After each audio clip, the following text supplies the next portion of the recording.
जय श्री राम। आप सभी प्रभु प्रेमियों को मेरा प्रणाम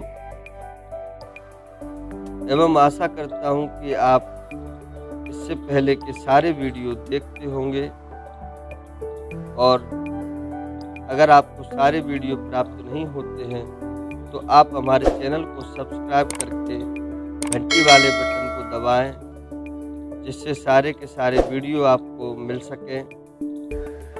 और हमारे वीडियो को लाइक करें और अपने प्रियजनों को भी शेयर करें, जिससे श्री रामचरित की सुंदर बातें उनको भी सुनने को मिले।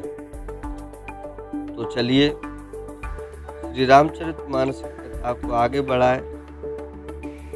जैसा कि इससे पहले वाले वीडियो में आप सभी ने देखा सुना होगा कि संध्या हो गई, ऐसा जानकर दशानन रावण बिलखता हुआ उदास होकर महल में गया। तब मंदोदरी उसे समझाने लगी, हे कांत, मन में समझकर कुबुद्धि को छोड़ दो। आपसे और श्री रघुनाथ जी से युद्ध शोभा नहीं देता। उनके छोटे भाई ने एक जरा सी रेखा खींच दी थी, उसे भी आप नहीं लांघ सके। ऐसा तो आपका पुरुषत्व है। हे प्रियतम, आप उन्हें संग्राम में जीत पाएंगे जिनके दूत का ऐसा काम है, खेल से ही समुद्र लांघकर वह बानरों में सिंह हनुमान आपकी लंका में निर्भय चला आया। रखवालों को मारकर उसने अशोक वन उजाड़ डाला। आपके देखते देखते उसने पुत्र अक्षय कुमार को मार डाला और संपूर्ण नगर को जलाकर राख कर दिया। उस समय आपके बल का गर्व कहाँ चला गया था। अब हे स्वामी, झूठ व्यर्थ गाल न मारिए, मेरे कहने पर हृदय में कुछ विचार कीजिए। हे पति, आप श्री रघुपति को निरा राजा मत समझिए, बल्कि अग जगन्नाथ चराचर के स्वामी और अतुलनीय भगवान जानिए। देखिए, वही बात अभी अंगद जी रावण से बोल कर गए कि क्या तू श्री रामचंद्र को मनुष्य समझता है, क्या हनुमान को बानर समझता है। और वही बात मंदोदरी रावण को समझा रही हैं। एक से एक अच्छी बात रावण को उसके मरने से पहले समझाई गई, और ये सब भगवान श्री रामचंद्र की प्रेरणा से हुआ। पर होनी इतनी बलवान होती है कि वो अपने शिकार को लेकर ही जाती है, उसे छोड़ती नहीं है, फिर चाहे उसे बचाने वाले कोई भी हो।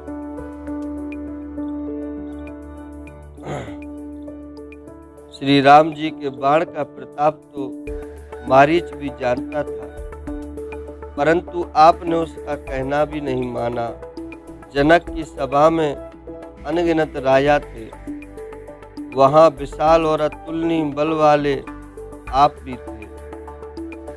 रावण, कई लोग इस शंका में रहते हैं कि राजा जनक की सभा में रावण था या नहीं, तो यहाँ पे इस बात की पुष्टि होती है कि रावण था।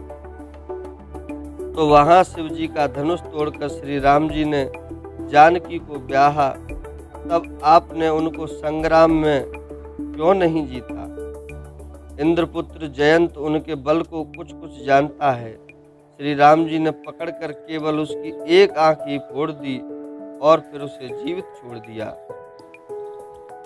शूर्पणखा की दशा तो आपने देख ही ली, तो भी आपके हृदय में उनसे लड़ने की बात सोचते विशेष कुछ भी लज्जा नहीं आती। जिन्होंने विराट और खरदूषण को मारकर लीला से ही कबंध को भी मार डाला, और जिन्होंने बाली को एक ही बाण से मार दिया। हे दशकंद, आप उन्हें उनके महत्व को समझिए, जिन्होंने खेल से ही समुद्र को बंधा लिया, और जो प्रभु सेना सहित सुबेल पर्वत पर उतर पड़े। उन सूर्य कुल के ध्वजा स्वरूप अर्थात कीर्ति को बढ़ाने वाले करुणामय भगवान ने आप ही के हित के लिए दूत भेजा है। इतने करुणामय हैं कि शत्रु पर भी करुणा करते हैं और उसे समझाने की चेष्टा करते हैं प्रभु श्री रामचंद्र जी। और ऐसे प्रभु श्री रामचंद्र जी को जो ना भजे तो वो अपने आप को अभागा ही समझे। जिसने बीच सभा में आकर आपके बल को उसी प्रकार मत डाला जैसे हाथियों के झुंड में आकर सिंह उसे छिन्न भिन्न कर डालता है। किसने? दूत ने, जो अंगद जी आए थे। रण में बांके अत्यंत विकट वीर अंगद और हनुमान जिनके सेवक हैं। हे पति, उन्हें आप बार बार मनुष्य कहते हैं। आप व्यर्थ ही मान, ममता और मद का बोझ ढो रहे हैं। आप प्रियतम, आपने श्री राम जी से विरोध कर लिया और काल के विशेष वश होने से आपके मन में अब भी ज्ञान उत्पन्न नहीं होता। काल दंड लेकर किसी को नहीं मारता। वह धर्म, बल, बुद्धि और विचार को हर लेता है। हे स्वामी, जिसका काल मरण समय निकट आ जाता है उसे आप ही की तरह भ्रम हो जाता है और वह अच्छी अच्छी बातें न मानकर बुराई के साथ चल पड़ता है। आपके 2 पुत्र मारे गए और नगर जल गया। जो हुआ सो हुआ। हे प्रियतम, अब भी इस भूल की पूर्ति कर दीजिए। श्री राम जी से बैर त्याग दीजिए और हे नाथ, कृपा के समुद्र श्री रघुनाथ जी को भजकर निर्मल यश लीजिए। स्त्री के ये वचन बाण के समान रावण को लगे, जिसे सुनकर वह सवेरा होते ही उठकर सभा में चला गया और सारा भय भुलाकर अत्यंत अभिमान में भूलकर सिंहासन पर जा बैठा। किसी अभिमानी को समझाओ तो उसका अभिमान और बढ़ जाता है। यहाँ सुबेल पर्वत पर श्री राम जी ने अंगद को बुलाया। उन्होंने आकर चरण कमलों में सिर नवाया। बड़े आदर से उन्हें पास बैठाकर खर के शत्रु कृपालु श्री राम जी हंसे और कहने लगे, हे बाली के पुत्र, मुझे बड़ा कौतूहल है। हे तात, इसी से मैं तुमसे पूछता हूँ, सत्य कहना। जो रावण राक्षसों के कुल का तिलक है और जिसके अतुलनीय बाहुबल की जगत भर में धाक है, उसके 4 मुकुट तुमने फेंके। हे तात, बताओ तुमने उनको किस प्रकार से पाया? अंगद ने कहा, हे सर्वज्ञ, हे शरणागत को सुख देने वाले भगवान, सुनिए, वे मुकुट नहीं हैं, वे तो राजा के 4 गुण हैं जो मैंने फेंके हैं। हे नाथ, वेद ऐसा कहते हैं कि साम, दान, दंड और भेद ये चारों राजा के हृदय में बसते हैं। ये नीति धर्म के 4 सुंदर चरण हैं, किंतु रावण में धर्म का अभाव है, ऐसा जी में जानकर ये नाथ के पास आ गए हैं। दशाशीष रावण धर्महीन प्रभु के पद से विमुख और काल के बस में है। इसलिए हे कौशलराज, सुनिए, वे गुण रावण को छोड़कर आपके पास आ गए।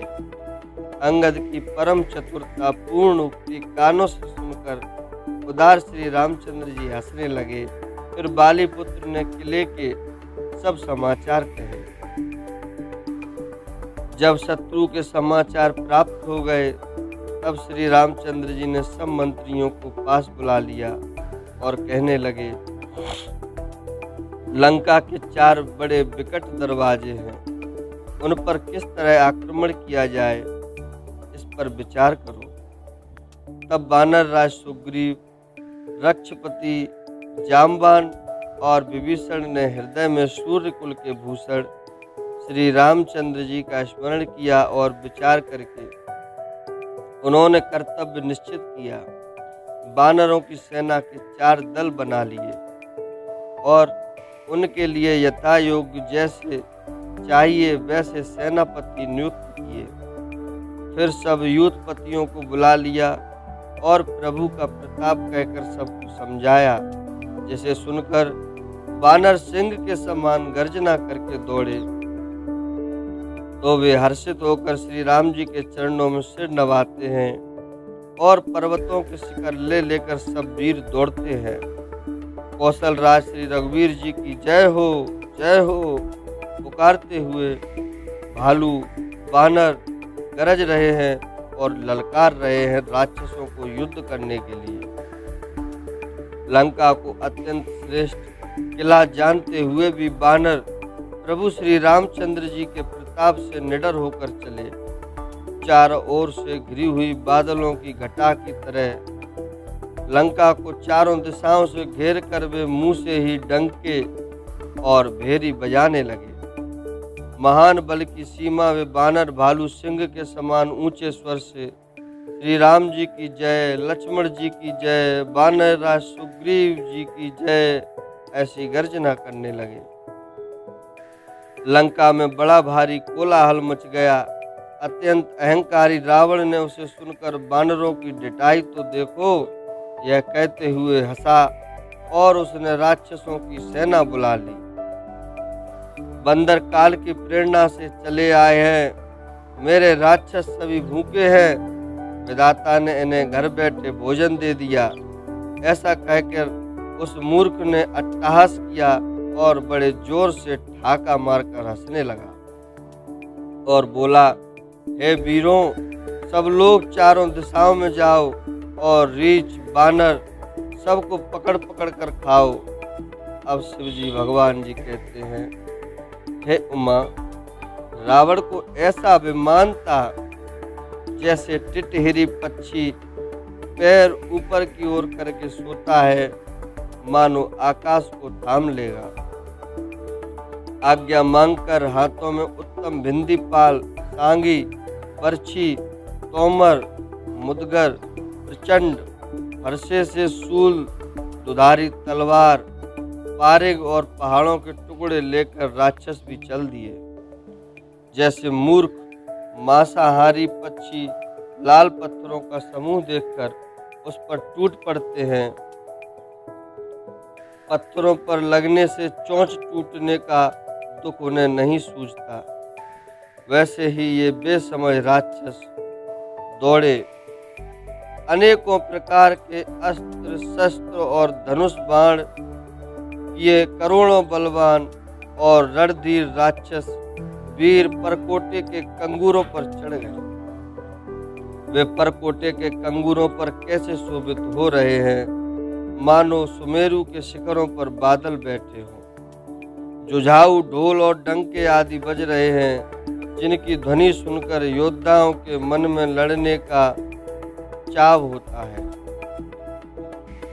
अगणित नफीरी और भेरी बज रही है, जिन्हें सुनकर कायरों के हृदय में दरारें पड़ जाती हैं। उन्होंने जाकर अत्यंत विशाल शरीर वाले महान योद्धा वानर और भालुओं के समूह देखा कि वे रीछ वानर दौड़ते हैं, अवघट अर्थात ऊंची नीची विकट घाटियों को कुछ नहीं गिनते, पकड़कर पहाड़ों को फोड़कर रास्ता बना लेते हैं।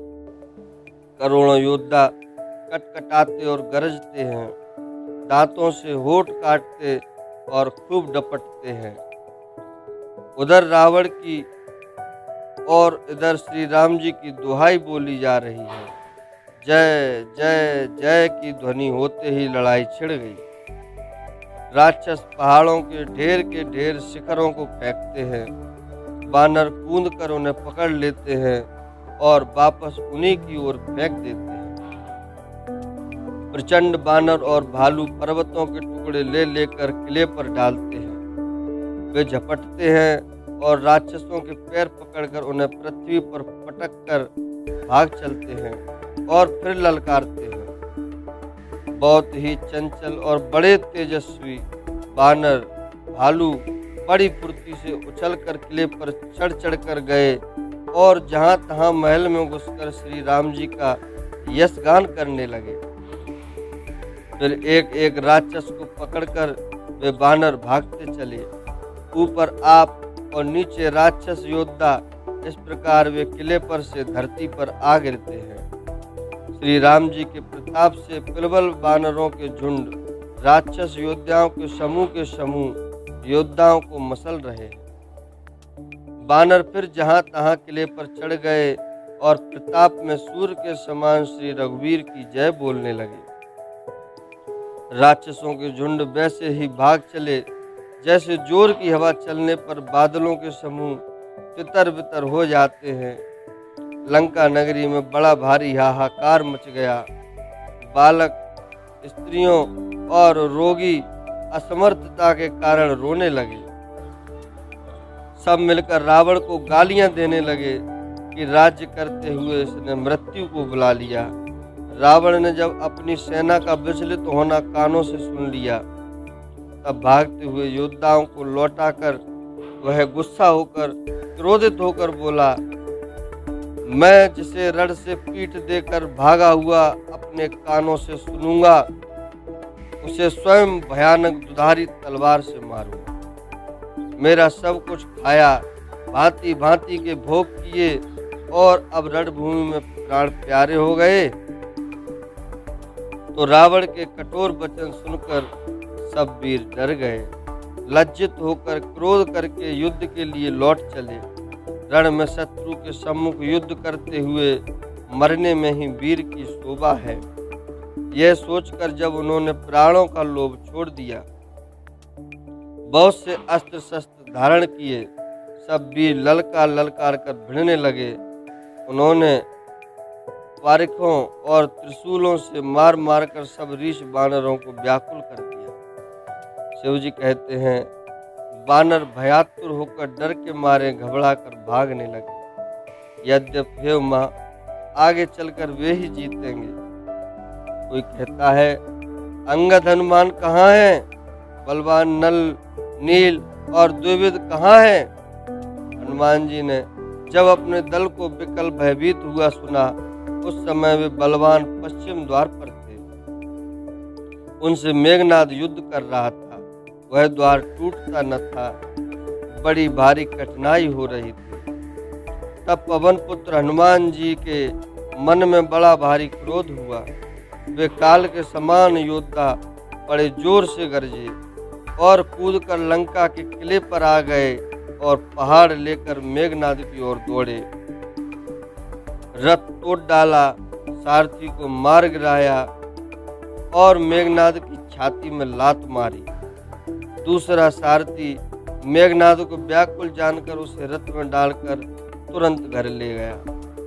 इधर अंगद ने सुना कि पवन पुत्र हनुमान किले पर अकेले ही गए हैं, तो रण में बांके बाली के पुत्र बानर के खेल की तरह उछलकर किले पर चढ़ गए। युद्ध में शत्रुओं के विरुद्ध दोनों बानर क्रुद्ध हो गए। हृदय में श्री राम जी के प्रताप का स्मरण करके दोनों दौड़कर रावण के महल पर जा चढ़े और कौशल राम श्री राम जी की दुहाई बोलने लगे। उन्होंने कौशल सहित महल को पकड़कर ढा दिया। कलश सहित महल को पकड़कर ढा दिया। यह देखकर राक्षस राज जो रावण था वह भी डर गया। सब स्त्रियां हाथों से छाती पीटने लगी और कहने लगी, अब की बार दो उत्पाती बानर एक साथ आ गए। बानर लीला करके घुड़की देकर दोनों उनको डराते हैं और श्री रामचंद्र जी का सुंदर सुयश सुनाते हैं। फिर सोने के खंभों को हाथों से पकड़कर उन्होंने परस्पर कहा, अब उत्पात आरंभ किया जाए। वे गरज कर शत्रु की सेना के बीच में कूद पड़े और अपने भारी भुजबल से उसका मर्दन करने लगे। किसी को लात से, किसी को थप्पड़ से खबर लेते हैं और कहते हैं कि तुम श्री राम जी को नहीं भजते, उसका यह फल लो। एक को दूसरे से रगड़कर मसल डालते हैं और सिरों को तोड़कर फेंकते हैं। वे सिर जाकर रावण के सामने गिरते हैं और ऐसे फूटते हैं मानो दही के कुंडे फूट रहे हों। जैसे दही के मटके फूटते हैं, इस तरह राक्षसों के सिर फूटने लगे। तो इस बात को आप सभी भक्त लोग ध्यान रखना कि हनुमान जी ने अभी अभी क्या कहा कि तुम श्री राम जी को नहीं बचते, उसका यह फल लो। किसी को लात से मार रहे हैं, किसी को थप्पड़ दे रहे हैं। तो इसलिए श्री राम जी को भजिए, उनसे प्रेम करिए, क्योंकि वो बड़े ही कृपालु हैं, दयालु हैं, भक्त वत्सल हैं। वो बिना कारण ही मनुष्यों पर, जीवों पर, सब पर दया करने वाले हैं। तो भक्तों, यहाँ पर श्री रामचरितमानस कथा को विराम देंगे और इसी युद्ध को हम आगे वीडियो में आपको सुनाएंगे। इसके लिए बने रहिए हमारे साथ और हमारे चैनल को सब्सक्राइब करें, घंटी वाले बटन को प्रेस करें, वीडियो को लाइक जरूर कर दें और अपने प्रियजनों को शेयर करें। जय श्री राम।